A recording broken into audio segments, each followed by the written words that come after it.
بسم اللہ الرحمن الرحیم۔ السلام علیکم، کیپٹل ٹاک میں خوش آمدید۔ عمران خان صاحب جو ہیں انہوں نے ایک سوال اٹھا دیا اور ایک ٹویٹ کیا انہوں نے، اور اس ٹویٹ میں وہ کہتے ہیں کہ جی ٹی روڈ پر ہمارے مارچ کے ہمراہ عوام کا سمندر، میں 6 ماہ سے ملک میں ایک انقلاب کا مشاہدہ کر رہا ہوں۔ سوال صرف یہ ہے کہ آیا یہ بیلٹ باکس کے ذریعے نرم ہوگا یا خون ریزی کے ذریعے تباہ کن؟ عمران خان صاحب خود ہی اپنے مارچ کے بارے میں کہہ رہے ہیں کہ یہ خون ریزی کے ذریعے تباہ کن تو نہیں ہوگا، اور دوسری طرف علی مین گنڈا پور صاحب جو ہیں وہ بندوقیں بھی اکٹھے کر رہے ہیں، ان کی آپ نے آڈیو بھی دیکھ لی۔ خیبر پختونخوا حکومت کے ایک وزیر صاحب بھی کہہ رہے ہیں کہ بالکل ہم تیار ہیں، جو حکومت ہمارے ساتھ کرے گی ہم حکومت کے ساتھ وہی کریں گے۔ اور دوسری طرف حکومت کی طرف سے، یعنی کہ وفاقی حکومت کی طرف سے، یہ جو عمران خان صاحب کا لانگ مارچ ہے، اس سے نمٹنے کے لیے ڈرون کے ذریعے آنسو گیس کے شیل فائر کرنے کی تیاری بھی مکمل ہے، اور جو یہاں پہ مختلف سیکیورٹی ایجنسیز کے لوگ ہیں وہ جس قسم کی ٹریننگ کر رہے ہیں، اتفاق سے مجھے وہ ٹریننگ دیکھنے کا اتفاق ہوا ہے، تو اس میں نعرہ تکبیر اللہ اکبر کے نعرے بھی لگ رہے ہیں، تو ایسا لگتا ہے کہ ایک بہت بڑا جو ایک پلان تیار کیا گیا کہ یہ اسلام آباد کے اندر داخل نہ ہو سکیں، اور جو ریڈ زون ہے اس کو اب 0 پوائنٹ تک بڑھا دیا گیا ہے۔ اور تحریک انصاف کے ایک رہنما جو ہیں انہوں نے آج ایک دعویٰ کیا ہے ابھی سے تھوڑی دیر پہلے کہ ایک ہٹ لسٹ بن گئی ہے اور اس میں ان کا بھی نام شامل ہے، تو یہ ان کا جو بیان ہے وہ بھی ہم اس کو بھی حاصل کرنے کی کوشش کر رہے ہیں۔ تو ہمارے ساتھ موجود ہیں آج احسن اقبال صاحب، وفاقی وزیر منصوبہ بندی، اور جناب بیرسٹر گوہر خان صاحب جو پاکستان تحریک انصاف کے وکیل ہیں، عمران خان صاحب کو مختلف مقدمات میں ڈیفینڈ کر رہے ہیں، کل بھی الیکشن کمیشن آف پاکستان میں پیش ہوں گے۔ احسن اقبال صاحب، آپ یہ بتائیے کہ یہ جو اس وقت اسلام آباد میں ماحول ہے، آپ کو لگ نہیں رہا کہ ہم واقعی خون ریزی کی طرف بڑھ رہے ہیں اور اس کو روکنا کافی مشکل ہے؟ شکریہ عامر بھائی صاحب۔ دیکھیے، عمران خان صاحب کی تو جو مسلسل کوشش ہے وہ ایک انارکی کی طرف ہے، انتشار کی طرف ہے۔ جب سے وہ اقتدار سے جدا ہوئے ہیں، میرا خیال ہے کہ ان کی سوچ یہ ہے کہ میں نہیں تو کچھ بھی نہیں، اور یہ ایک بڑی بچگانہ سوچ ہے۔ پاکستان اس وقت جن مراحل سے گزر رہا ہے، دیکھیے اپریل 2022 میں ہم شاید 10 یا 12 اپریل کو آئے، 1 اپریل کو فائنانس منسٹری کہہ چکی تھی کہ ہم آخری سرمائی کی قسط ترقیاتی بجٹ کی ادا نہیں کر سکتے چونکہ ہمارے پاس پیسہ نہیں ہے۔ 1 اپریل کو انٹرنلی پاکستان کو یہ دیوالیہ کر گئے تھے۔ اب یہ جو مرضی تقریریں کریں، آئیں اس بات کا کوئی کنٹیسٹ کرے پی ٹی آئی کا بندہ کہ کیوں نہیں آخری سرمائی کے لیے پیسہ ریلیز ہو سکا۔ اب پاکستان کو شرطیں لگ رہی تھیں کہ سری لنکا بن جائے گا اپریل میں، آج الحمدللہ اس کو ہم نے سیو کیا ہے۔ ہم معاشی بحرانوں کے ایک جسے کہہ لیں ایک پلسرات سے گزر کے ملک کو آگے کی طرف لے کے جا رہے ہیں، جس کی ہم نے قیمت بھی ادا کی ہے، سخت فیصلے کیے ہیں۔ اسی طرح ملک سفارتی طور پہ تنہا ہو چکا تھا، نہ چین کے ساتھ اچھے تعلقات رہے تھے، نہ یورپین یونین کے ساتھ، امریکہ کو تو سازش میں کھڑا کر دیا، گلف کنٹریز کے تحفے بیچ دیے، گھڑیاں بیچ دیں، ان کے ساتھ بھی پمپ دور ہو گئے۔ آج ہم سفارتی بحالی کی طرف جا رہے ہیں۔ اب پرائم منسٹر پاکستان جو ہیں وہ چائنا کے ایک بڑے تاریخی دورے پہ جا رہے ہیں، اور آپ یہ بات محسوس کریں کہ چائنا نے کتنا بڑا اعزاز دیا پاکستان کو کہ تیسری ٹرم کی صدارت کے انتخاب کے بعد پریزیڈنٹ شی جن پنگ پہلے بین الاقوامی سربراہ جن سے ملیں گے وہ پاکستان کا وزیر اعظم۔ وہ آپ کی بات ٹھیک ہے، اب اس موقع لیکن پر عوام جو ہے اب آپ اسلام آباد بہت میں سے عوام آپ سے یہ بھی پوچھنا چاہتے ہیں کہ اگر پاکستان سفارتی تنہائی سے نکل گیا ہے تو اتنا بڑا کارنامہ حکومت کا گراؤنڈ پہ ٹرانسلیٹ کیوں نہیں ہو رہا؟ کرم میں بھی آپ بائی الیکشن ہار گئے ہیں، ساری حکومتی جماعتوں کا متفقہ امیدوار ہے وہ ہار گیا ہے۔ دیکھیے بات یہ، میں پہلی بات یہ بتاؤں کہ پچھلے 4-6 مہینے سے پوری جو سینئر لیڈرشپ ہے، آپ یقین کیجئے کہ 24 میں سے 48 گھنٹے اگر آپ اس کو دگنا کر لیں 24 گھنٹے کو، ہم تو 2 چیزوں سے نبٹ رہے ہیں کہ پاکستان کو معاشی طور پہ کیسے ٹھیک کرنے اور سیلاب زدگان کو کیسے بحال کرنے کے لیے وسائل لانے ہیں۔ الیکشن، سیاست، یہ ہماری ابھی اس وقت بڑی دوسرے ترجیح ہے۔ عمران خان صاحب تو اکیلے کیمپین کرتے ہیں، کسی مرکزی لیڈر نے نہیں کیا۔ انہوں نے کوئی ایک جلسہ بھی نہیں کیا، نہیں، ہم نے بھی کوئی نہیں کیا، اور ہم سب ادھر پھنسے ہوئے ہیں۔ لہٰذا میرا خیال ہے کہ اس وقت عمران خان صاحب کو جو ون وے ایک مقابلہ ہوا ہے اس میں جو مرضی وہ کہہ لیں، لیکن جب بھی الیکشن کا میدان ہوگا اس میں ہم بھی مقابلے پہ اتریں گے، اور پھر دیکھیں گے اگلا الیکشن کارکردگی پہ ہوگا۔ میں صرف ایک سوال آپ کی وساطت سے، پی ٹی آئی کا کوئی لیڈر مجھے اس کا جواب دے دے کہ بھئی آپ 4 سال سیاہ سفید کے مالک تھے، کراچی سے پشاور تک ایک منصوبہ کہو کہ یہ خان صاحب نے ان کا ویژن تھا، یہ ہم نے مکمل کیے 4 سالوں میں آپ کو درجنوں بتا دوں گا جو ہم نے 2 سالوں میں میگا پروجیکٹس بنا دیے۔ اچھا اب کیا آپ کی کارکردگی کیا ہے؟ بیرسٹر گوہر صاحب کہ آپ کا تعلق خیبر پختونخوا سے ہے، آپ ٹرائبل بھی ہیں جی، اور کون سے ٹرائبل ہیں آپ؟ یوسف زئی۔ اچھا اب اس لیے میں آپ سے سوال پوچھ رہا ہوں کہ آپ تحریک انصاف کے بھی وکیل ہیں، آپ عمران خان صاحب کو بھی ڈیفینڈ کر رہے ہیں کورٹس میں، اور آپ خیبر پختونخوا سے بھی ہیں اور آپ ٹرائبل کلچر کو اچھی طرح جانتے ہیں۔ علی امین گنڈا پور صاحب نے جو کہا ہے اور جو ان کی آڈیو سامنے آئی ہے، being a lawyer of Pakistan Tehreek Insaf, اگر آپ کو انہیں ڈیفینڈ کرنا پڑے کورٹ میں، آپ ان کو کیسے ڈیفینڈ کریں گے؟ سر حمید میر صاحب، میں پہلے تو ذکر کروں جس طرح کہ آپ کا سوال ایک ہوتا ہے، صاحب نے جواب کوئی اور دیا ہے۔ عمران خان صاحب نے بھی بار بار کہا، پی ٹی آئی کی باقی لیڈرشپ نے بار بار بھی کہا کہ یہ وہ جو ہمارا مارچ ہے یہ پرامن ہوگا۔ آج بھی اس کی خان صاحب نے بھی اس کی بڑی وضاحت کی ہے، آج بھی پرویز خٹک صاحب نے بھی اس کا کہا ہے، اسد کیسر صاحب نے بھی اس کا تذکرہ کیا ہوا ہے کہ ہمارا لانگ مارچ پرامن ہوگا۔ ہمارے ساتھ آتے ہیں بچے، آتے ہیں فیملیز آتی ہے، وہ لوگ آتے ہیں جو چنگچی پر ہے، وہ موٹر سائیکلوں پر ہے، وہ سائیکلوں پر ہے۔ یہ ایک آواز اٹھی ہوئی ہے۔ خان صاحب کا جو بیانیہ ہے اس نے کھرم سے لے کے کراچی تک ایک ایسا بیانیہ ہے جو عوام میں سرایت کر گیا، اور وہ سارے لوگ آئیں گے۔ وہ لوگ اپنے تحفظ کے لیے آ رہے، اپنے ملک سے محبت کی خاطر آ رہے۔ وہ خان صاحب کو آنکھوں میں آنکھیں ڈال کر کے دیکھتے ہیں کہ ایک مخلص بندہ ہمیں ملا ہوا ہے، اس کے پیچھے ہم نے آنا ہے۔ جو لوگ ایسے آتے ہیں انشاءاللہ تصادم نہیں ہوگا کوئی بھی۔ جہاں تک ان کی سٹیٹمنٹ کا سوال ہے، اس نے بڑی وضاحت کی ہے کہ میرا اس کے ساتھ کہنا ہے کہ جی اگر میں آتا ہوں اپنے تحفظ کے لیے، اگر میں نے کہا ہے، اس نے جو ڈیٹیل میں اون نہیں کیا، پر انہوں نے کہا جی میرے اپنے تحفظ میں میرے پاس علی امین گنڈا پور صاحب بندوقیں کیوں اکٹھی کر رہے ہیں؟ وہ نہیں، انہوں نے دیکھے، انہوں نے یہ ذکر نہیں کیا۔ وہ یہ کہہ رہے ہیں کہ مجھے، کیونکہ علی امین گنڈا پور صاحب کو آل ٹوگیدر ڈفرنٹ دیکھے، ان کے سرکمسٹانسز کو دیکھے، اس کی دشمنیوں کو دیکھے، اس کے قبائل کو دیکھے۔ کامران بنگش صاحب کا کامران بنگش صاحب کی سٹیٹمنٹ اگر آپ دیکھیں، میں نے وہ سٹیٹمنٹ پڑھی ہے، میری بات بھی ہوئی، لیکن اگر آپ ان کو اٹھا کر کے دیکھیں اس کی ایڈیٹنگ ہوئی ہے۔ اچھا، کامران بنگش صاحب کی پوری سٹیٹمنٹ اٹھا کر کے آپ دیکھیں گے اس کی ایڈیٹنگ ہوئی ہے۔ وہ یہ کہہ رہے ہیں کہ یس ہمارے پاس اسلحہ ہوتا ہے اور لائسنسی اسلحہ ہے، اگر ہمارے خلاف استعمال ہو سکتا ہے تو وہ اس کنٹیکسٹ میں کر رہے۔ کبھی بھی اس نے یہ نہیں کہا اس پوری سٹیٹمنٹ میں کہ ہم آئیں گے اور گولی استعمال کریں گے۔ اگر ہم نے گولیوں کا استعمال کرنا ہوتا اور لوگ آ چکے ہوتے، پھر واپس 25 مئی سے کیوں واپس جاتے؟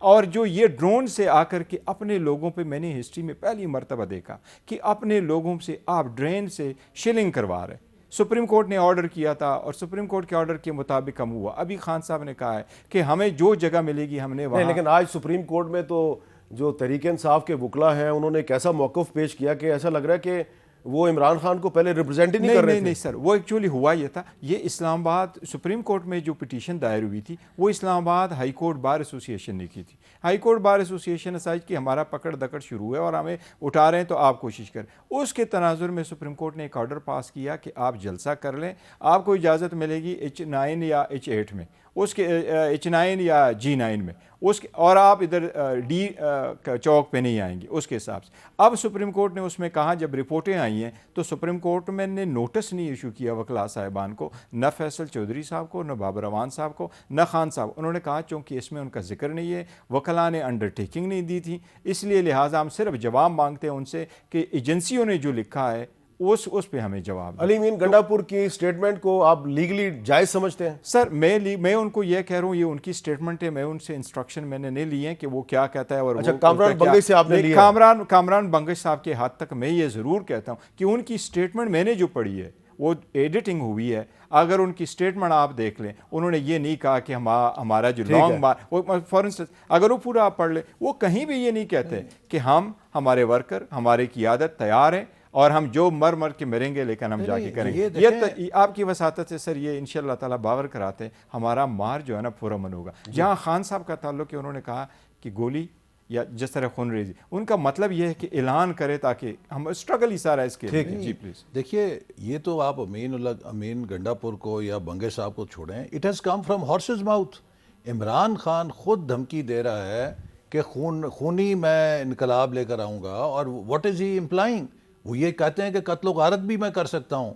تو لہٰذا اس وقت کوئی اس میں شبہ نہیں ہے کہ جو ان کی تیاریاں ہیں، جو ان کے انداز ہیں، یہ ایک مائنورٹی میجورٹی کو ہائی جیک کرنا چاہتے ہیں، جیسے کہ ہٹلر نے کیا، جیسے کہ میسولینی نے کیا۔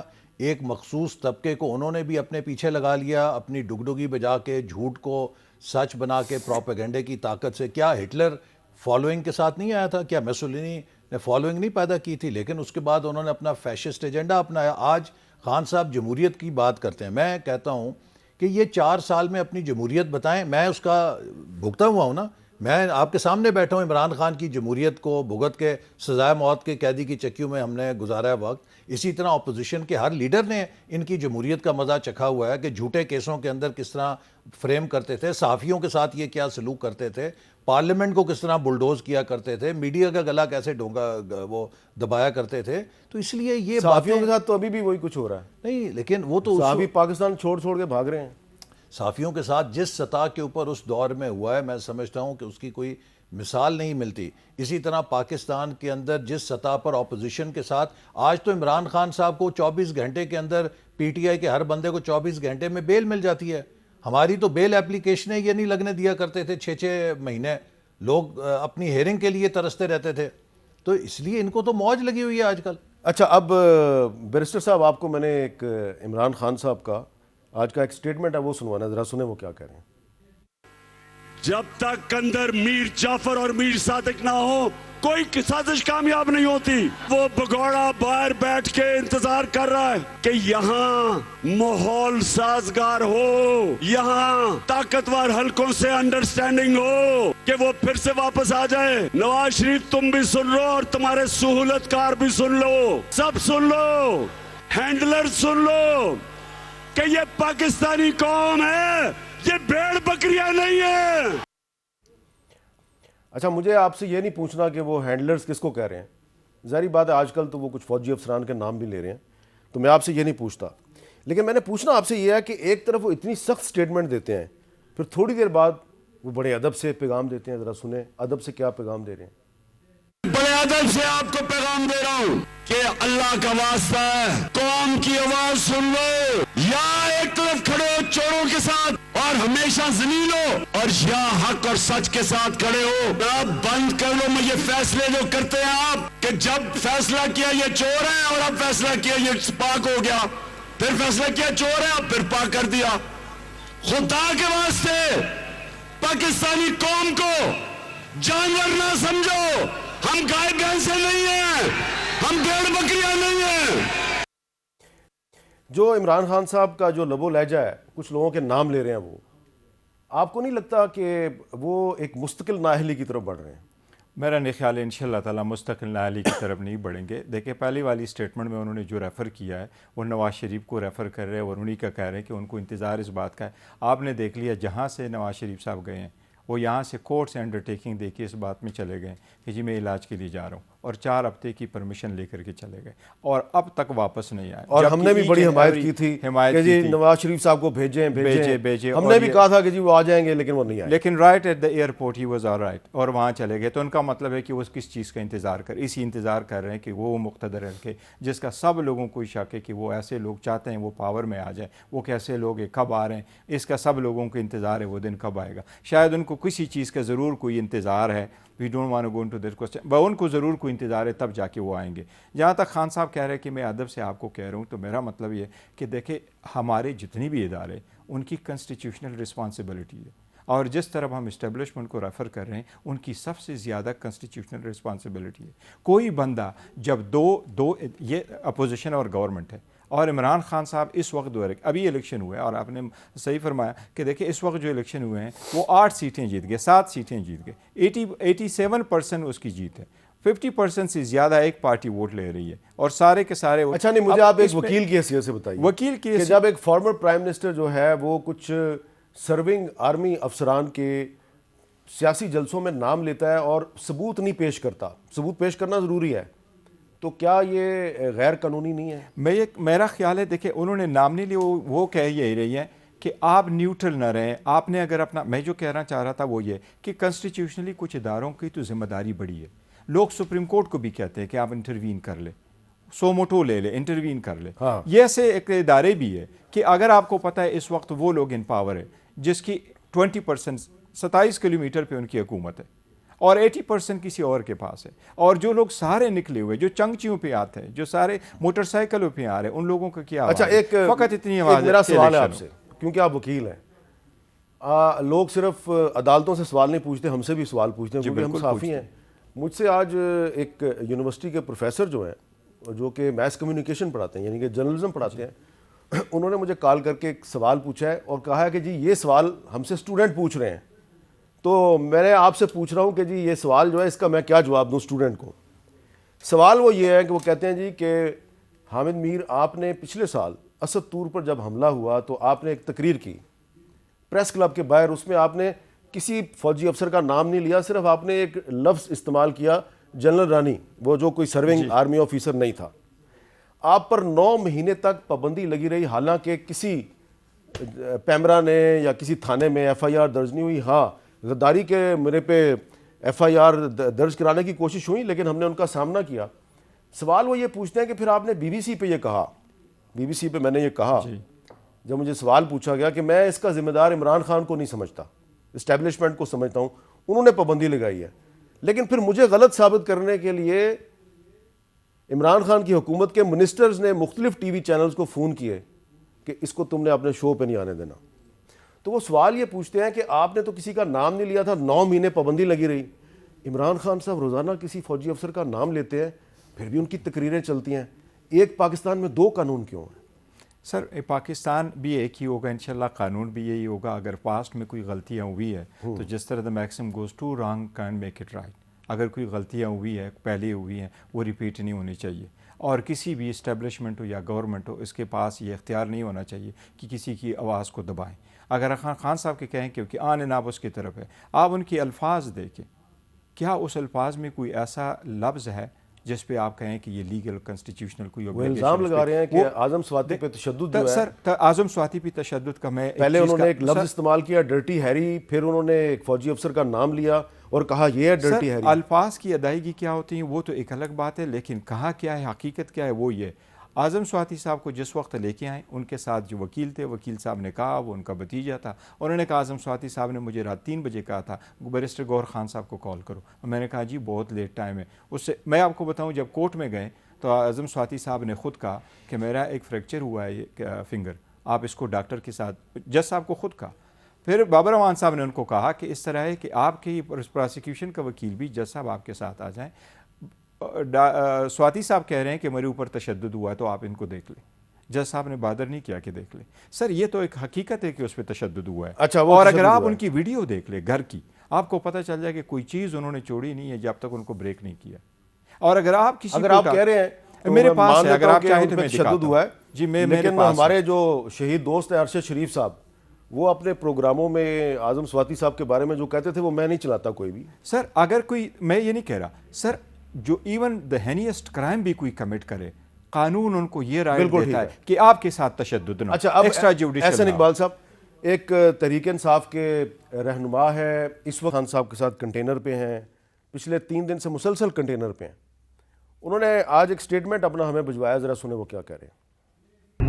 مجھے 2 بڑے اینکرز ہیں جنہوں نے فون کیا میسج دیا کہ آپ کی زندگی خطرے میں ہے, آپ کا نام ہٹ لسٹ پہ ہے اور آپ اپنی حفاظت کریں. اب دوستو, میں نے اس ملک کو, آپ جانتے ہیں مجھے کہ دل پاکستان سے میرا سفر شروع ہوا, اور جذبہ جنون اور خودی کو کربلند پیغام ہے جو نوجوان نسل کو دیا ہمیشہ. اگر مجھے یہ ٹارگٹ کرنا چاہتے ہیں اور ارشد شریف جیسے اور کتنے اور ہمارے صحافی حضرات ہیں جن کو ٹارگٹ کرنا چاہتے ہیں, تو پھر تو کوئی بھی محفوظ نہیں ہے پاکستان میں. تو میں اس ویڈیو کے دوران آپ کو یہ اویئرنیس بھی دینا چاہتا ہوں کہ ہم ڈرتے نہیں ہیں ان کی دھمکیوں سے. جتنی مرضی دھمکیاں دے دیں اور جتنے مرضی ایف آئی اے کے نوٹس بھجوا دیں, جتنا مرضی یہ ہمیں ڈرا دھمکا کے, تشدد کر کے اور فیشسٹ جو ٹیکٹکس ہیں اس سے ہمیں یہ پیچھے کرنے لگے, ہم پیچھے نہیں ہٹنے لگے. یہ دیکھیں, یہ میری چھاتی ہے, گولیاں آپ نے مارنی ہے تو آگے سے ماریں. یہ نا تیسرے چوتھے بندے کے ذریعے, میرے والد 85 سال کے ہیں ان کو فون کر کے آپ دھمکیاں دے رہے ہیں. آپ کو شرم آنی چاہیے. یہ کس طرح کا پاکستان ہے؟ تو یہ انشاءاللہ تعالی اگر مجھے کچھ ہوا تو میں رانا ثناء اللہ کو اور سارے جو ان کے ہینڈلرز ہیں ان کو میں ذمہ دار رکھوں گا. اچھا اب یہ رانا ثناء اللہ صاحب سے بھی پوچھ لیں گے، لیکن احسن صاحب یہ پتہ نہیں کون سے 2 اینکرز ہیں جنہوں نے سلمان صاحب کو کہہ دیا کہ آپ کا نام ہٹ لسٹ میں آ گیا ہے. مجھے نہیں پتہ یہ کس نے ہٹ لسٹ بنائی ہے. دیکھیے اصل بات یہ ہے کہ اپنے آپ کو اس وقت خام خواہ اہمیت بنانی اور اس قسم کے میسیجز کرنے کے مجھے بڑی دھمکیاں ہیں. حکومت کی طرف سے تو کوئی خطرہ نہیں ہے. خان صاحب کو ہم نے کھلی چھٹی دی ہوئی ہے، یہ اپنی مارچ کریں. اسلام آباد میں بھی اگر یہ پرامن طریقے سے آگے بیٹھنا چاہیں گے جہاں پہ کہ بیٹھ سکتے ہیں بیٹھے رہیں. آپ نے ریڈ زون کو 0 پوائنٹ تک ایکسٹینڈ کر دیا، اس کا مطلب ہے آپ ان کو آگے نہیں آنے دیں گے؟ جہاں تک اس کی لیمٹس کے باہر آئیں آگے بیٹھے رہیں. اسلام آباد کے اندر اس وقت بڑے خطرات ہیں. دیکھیے ان کو مسلسل ہم بتا رہے ہیں کہ آپ نے دیکھا ہے کہ جو ملک دشمن عناصر ہیں وہ دہشت گردی کی کوششیں کر رہے ہیں اور وہ چاہتے ہیں کہ کوئی ملک کے اندر ایسے حالات پیدا ہوں کہ جہاں پہ خون ریزی ہو. تو ان کو بھی چاہیے کہ ان حالات کا کچھ ذرا خیال کریں. دوسری بات یہ ہے کہ ابھی انہوں نے کہا کہ جی یہ نواز شریف کیسے چلا گیا. نواز شریف کو میں نے تو نہیں بھیجا، مسلم لیگ نون کی حکومت نے تو نہیں بھیجا. حتیٰ یہ کہ فیصل سلطان صاحب جو شوکت خانم کے انچارج ہیں ان کی ڈیوٹی لگی کہ آپ تصدیق کریں کہ کیا ان کی لائف تھریٹننگ کنڈیشن ہے. جب انہوں نے تصدیق کی، ان کی اپنی وزیر صحت نے اس بات کی تصدیق کی یاسمین راشد صاحبہ نے کہ وہ he has a life threatening condition, تب پی ٹی آئی کی حکومت نے اور کابینہ نے ان کو بھیجا اور ان کی جو فیصلہ تھا اس میں لکھا گیا کہ جب ان کے ڈاکٹرز انہیں اجازت دیں گے وہ واپس آئیں گے. اچھا اب اگر اللہ تعالیٰ نے ان کو وہاں صحت اور شفا دے رہے ہیں تو اس پہ ان کو پریشانی ہے کہ نواز شریف باہر جو گیا تھا اس کی زندگی کیسے آپ کے خیال میں سٹے بہت لمبا نہیں ہو گیا؟ نہیں، جب بھی ان کے ڈاکٹرز انہیں اجازت دیں گے وہ واپس آ جائیں گے. لیکن میں یہ سمجھتا ہوں کہ اس وقت جس قسم کی کردار کشی نواز شریف صاحب کا جو صبر ہے نا، اس وقت عمران خان نے پچھلے 5 سالوں میں جس طرح ان کی کردار کشی کی ہے، جس طرح کی ان کے خلاف الزامات لگا رہا ہے، ان کے گھروں کے باہر جا کے مظاہرے کراتا ہے. ہم سب کو، میں نے تو آپ کے پروگرام میں کہا ہے، کئی دفعہ بیٹھ کے کہا تھا کہ عمران خان 3200 ارب روپے کی ہم نے ڈیولپمنٹ کرائی تھی 13-18 کے درمیان، تم 32 پیسے ثابت کرو کہ ہم نے چوری کی ہے. ہر تقریر چور ہیں، ڈاکو ہیں، چوروں کو بٹھا دیا، ڈاکوؤں کو بٹھا دیا. بھئی کون سے چور ڈاکو کو بٹھا دیا؟ عزت تمہاری ہے صرف. تم نے جو چوری ڈاکہ کیا ہے، گھڑیاں تم نے چرا لیں، تم نے جا کے پاکستان کی عزت بازاروں کے اندر بیچ دی، تم فورن فنڈنگ ساری کھا گئے ہو. جاؤ نا چیف الیکشن کمشنر پہ 10 ارب کا ہرجانہ کروں گا. بھئی اتنے ہو غیرت مند ہو تو فائنینشیل ٹائمز پہ جا کے ہرجانہ کرو لندن کے اندر، جس نے لکھا ہے کہ تم نے خیرات جو ہے اس سے اپنی سیاسی تشہیر کی مہم چلائی ہے. جاؤ نا فائنینشیل ٹائمز سے مقدمہ کرو. کبھی نہیں کرے گا چونکہ اسے پتہ ہے کہ 10 ارب کیا وہاں 100 ارب روپے کا جرمانہ ٹھک جائے گا. چوری پہ اوپر برطانیہ کی مہر لگ جائے گی کہ واقعی انہوں نے ثبوت کے ساتھ بات لکھی ہے. تو اتنی تم نے لوگوں کے چندے اور خیراتوں میں مس اپروپریشن کی. تمہیں کیا حق ہے تم لوگوں کو کہو کہ چور اور ڈاکو جن کے جھوٹے مقدمے تمہارے عدالتوں سے جھوٹے ثابت ہو چکے ہیں، اور اب 10 ارب روپے کا میں بھی ہرجانہ کر رہا ہوں کہ میں نے جس طرح جیل میں وقت گزارا ہے، جس طرح میری کردار کشی اس نے جلسوں میں کھڑے ہو کے چور ڈاکو کے نعرے میرے نام لے کے لگوائے ہیں، مسٹر عمران خان 10 ارب کا ہرجانہ میں بھی تم پہ کرنے لگا. اچھا میں آپ کے پاس آ رہا ہوں میں نے ایک بریک لینی ہے. بریک سے پہلے میں اپنی طرف سے اور اپنے ادارے کے تمام کارکنوں کی طرف سے، لاہور میں ایک صحافی تھیں صدف نعیم صاحبہ، کل لانگ مارچ کی کوریج کے دوران ایک خبر کے پیچھے بھاگتے بھاگتے انہوں نے اپنی جان دے دی. ان کے اہل خانہ کے ساتھ ہم تعزیت کرتے ہیں اور درخواست یہ ہے کہ کچھ لوگ ان کے بارے میں جو اپنے مخصوص مقاصد کے لیے بہت سی افواہیں پھیلا رہے ہیں وہ افواہیں نہ پھیلائیں. ایک وقفے کے بعد بیرسٹر گور صاحب سے پوچھیں گے کہ احسن اقبال صاحب بھی دعویٰ کر رہے ہیں عمران خان صاحب پہ، تو یہ دعوے جو ہیں یہ ان کا کیا نتیجہ نکلے گا؟ وقفے کے بعد دوبارہ ملتے ہیں.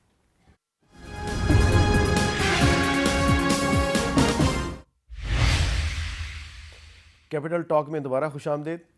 بیرسٹر گور صاحب، احسن اقبال صاحب آپ کے کلائنٹ عمران خان کے خلاف 10 ارب روپے کا ہرجانے کا دعویٰ کرنے والے ہیں، آپ تیار ہیں؟ ہر چیز کے لیے تیار ہے. یہ دعویٰ تو کر لے، سارے تیار ہیں. کس بات پہ دعویٰ کرے؟ بس جو بیسیکلی کوسچن تھا انہوں نے ذکر کیا کرپشن کا. میں آپ کو کہوں کہ جو حکومت بدل کے آتی ہے وہ دل میں ایک وش لے کے آ رہی ہوتی ہے کہ میں اپنے عوام کے لیے یہ کروں گا، میں اکانومی بہتر کرنے کے لیے.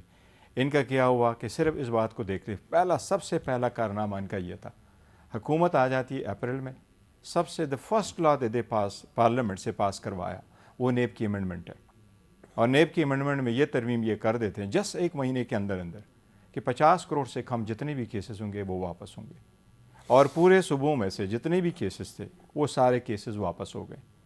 اور اس میں سے جو یہ کہہ رہے ہیں کہ جی کرپشن کے کیسز ان کے نہیں تھے، حمزہ شہباز اور شہباز شریف صاحب کے جو کیسز تھے 16 ارب کے، اس میں یہ ایکوٹل چاہتے ہیں اور کس گراؤنڈ پہ چاہتے ہیں؟ ٹرائل چلاتے، انڈائٹ میں کرتے، گواہ پیش کرتے، ورشن تو دیتے، وہ ان کے پاس جو الیگیشن لگے وہ الیگیشن کا صرف یہ بتاتے کہ یہ میرا ہے یا نہیں ہے، یہ کون ہے، یہ جا کے اپلیکیشن دیتے ہیں 265 کے، اور لیگلی آپ کو بتاؤں سر 265 کے وہ اپلیکیشن ہوتی ہے جو پورے ٹرائل سے پہلے کورٹ آپ کو ایکوٹ کرے، جس کو ہماری لیگل ٹرمینالوجی میں ایسے ایکوٹل کو نہیں کرتے کہ آپ کے پاس دوبارہ کیس ہو تو یہ ان کا حال ہے کہ جی کرپشن میں تھا۔ اور 1 مہینے کے اندر جس وقت یہ آئے ڈالر کس ریٹ پہ تھا اور کہاں چلا گیا، انفلیشن کیا تھا اور آج کیا ہے، اس وقت اس کے باوجود بھی ان کی طرف سے ان سے واپس پوچھی، ان کو تو چاہیے کہ اپنے دعوے اپنے اوپر کر لے، پرائم منسٹر کے خلاف کر لے، جو فائنانس منسٹر ہے ان کے خلاف کر لے، جو ان کے انٹیریئر منسٹر ان کے خلاف دعوے کرے۔ چلیں اس پہ بھی بات کر لیتے ہیں، لیکن احسن اقبال صاحب ایک اور ایشو جو ہے وہ یہ ہے کہ جیسا کہ ہم نے شروع میں بات کی، اب فیصل واڈا صاحب جو عمران خان صاحب کے بہت قریب تھے، انہوں نے تو کافی دن پہلے یہ کہہ دیا تھا کہ انہیں جنازے ہی جنازے نظر آ رہے ہیں، لاشیں ہی لاشیں نظر آ رہی ہیں، ان کے الفاظ سنیں۔ عمران خان صاحب جو مارچ پرامن کرنے جا رہے ہیں، میں بہت کلیئرلی آپ کو بتا رہا ہوں کہ مجھے اس مارچ کے اندر خون ہی خون، موت ہی موت اور جنازے ہی جنازے نظر آ رہے ہیں۔ اپنی آخری وقت تک کوشش کروں گا کہ یہ لاشوں کا اور خون کا کھیل اس ملک میں بند ہو۔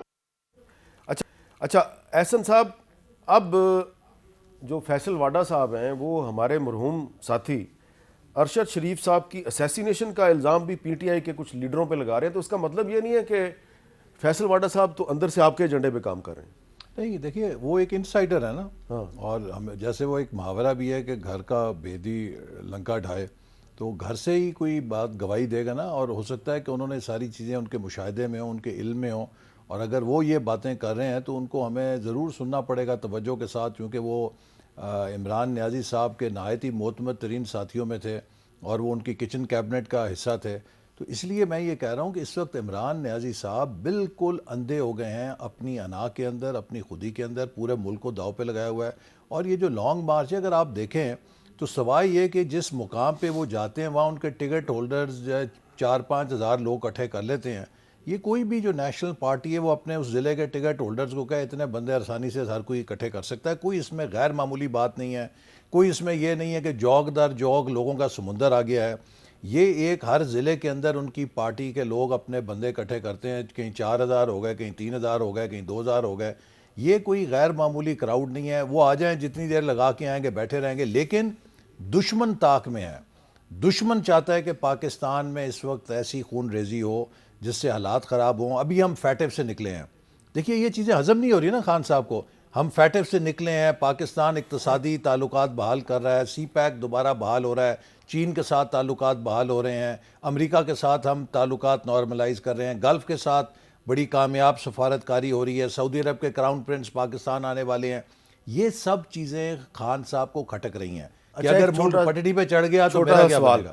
آپ نے کہا کہ فیصل واڈا صاحب جو کہہ رہے ہیں اس کو نظر انداز نہیں کیا جا سکتا، بالکل آپ نظر انداز نہ کریں، لیکن ارشد شریف صاحب کی فیملی جو کہہ رہی ہے آپ اس کو بھی تو نظر انداز نہیں کر سکتے نا۔ آج جو ایک جوڈیشل کمیشن کے سربراہ کے حوالے سے نام آیا ہے، ہماری ان کے ساتھ کوئی ذاتی کوئی چپکلش نہیں ہے، جسٹس ریٹائرڈ عبدالشکور پراچا صاحب بڑے اچھے جج ہوں گے، لیکن فیملی کے بھی تحفظات ہیں، پی ایف یو جے نے بھی ان کا نام مسترد کر دیا ہے، تو کیا ضرورت پڑی آپ کو ایک ریٹائرڈ جج کو آپ نے کمیشن کا سربراہ کیوں نہیں بنایا؟ دیکھیے نا، سب سے پہلی بات تو یہ ہے کہ ایک انویسٹیگیشن کمیٹی بن گئی ہے یا کمیشن بن گیا ہے، اور ان کا فرض ہے کہ جو بھی ان کا موقف ہے ریکارڈ کرائیں نا۔ اگر وہ موقف ٹیک اپ نہیں کیا جاتا یا اس کو سمجھتے ہیں کہ ڈسٹارٹ کیا جا رہا ہے، اس کے بعد ان کے پاس رائٹ آف کمپلینٹ ہے۔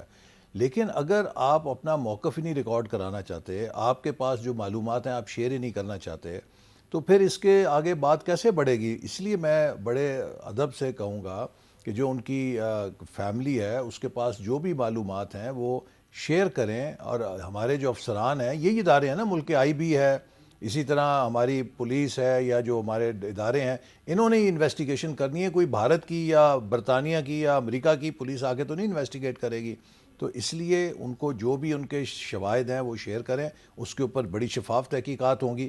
لیکن اس سے پہلے ہی رد کر دینا کہ ہم نہیں مانتے, شاید وہ ایک مناسب بات اچھا وہ نہیں. بار بار میں اپنا ذکر نہیں کرنا چاہ رہا نا, لیکن پھر سوال لوگ یہ پوچھتے ہیں کہ میرے پہ جب 2014 میں کراچی میں حملہ ہوا تو مجھے اللہ تعالیٰ نے بچا لیا, اللہ کا شکر ہے, لیکن آپ کی حکومت تھی اور سپریم کورٹ کے 3 ججوں کا انکوائری کمیشن بنا, نکلا کچھ بھی نہیں اس کمیشن میں سے.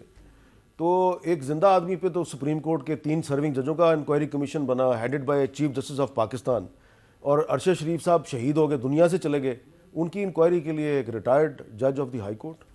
دیکھیے نا, اس کا آپ نے کہا کہ کچھ نہیں نکلا, یہ ساری چیزیں کمیشن کے سامنے شواہد پیدا کرنے سے یا پیش کرنے سے ہوتی ہیں. اگر آپ عدالت میں مقدمہ لے کر جاتے ہیں اور اس میں یہ وکیل صاحب بیٹھے ہیں کہ اگر پروسیکیوشن اپنا مقدمہ اور ریکارڈ جو ہے نہیں پیش کرے گی, جج کو تو کوئی طریقہ نہیں کہ پتہ چل سکے. تو اس لیے ضروری ہے کہ جو کمیشن ہے اس کے سامنے جو بھی معلومات ہیں اس کے علم میں لے کے آئی جائیں تاکہ پتہ چلے. جیسے آپ ایک سروائیور ہیں, میں بھی اس طرح کا سروائیور ہوں.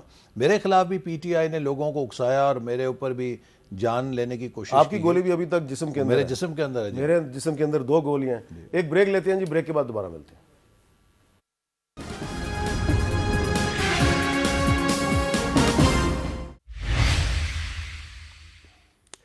سابق وزیر اعظم نواز شریف صاحب کا ذکر ہو رہا تھا بریک سے پہلے, اور آج ان کا بھی ایک موقف سامنے آیا ہے ٹویٹس کے ذریعے. تو میں چاہوں گا کہ ان کا موقف بڑا امپورٹنٹ ہے موجودہ صورتحال کے حوالے سے. فرماتے ہیں 10 لاکھ لوگ لانے کا دعویٰ کرنے والا ابھی تک 2000 بندے اکٹھے نہیں کر سکا. عوام کی لا تعلقی کی وجہ سے وہ شر انگیز جھوٹ ہیں جن کا کچا چٹھا قوم کے سامنے آ چکا ہے. اس نے ایک کے بعد ایک جھوٹ اتنی بے دردی اور ڈٹائی سے بولا کہ D G I S I کو مجبوراً اپنی خاموشی توڑ کر قوم کو سچ بتانا پڑا, جس کا جواب یہ اتنے دن گزرنے کے بعد بھی نہیں دے سکا. اسی لیے اس کا سارا زور حسب عادت صرف گالی گلوچ تک محدود ہے.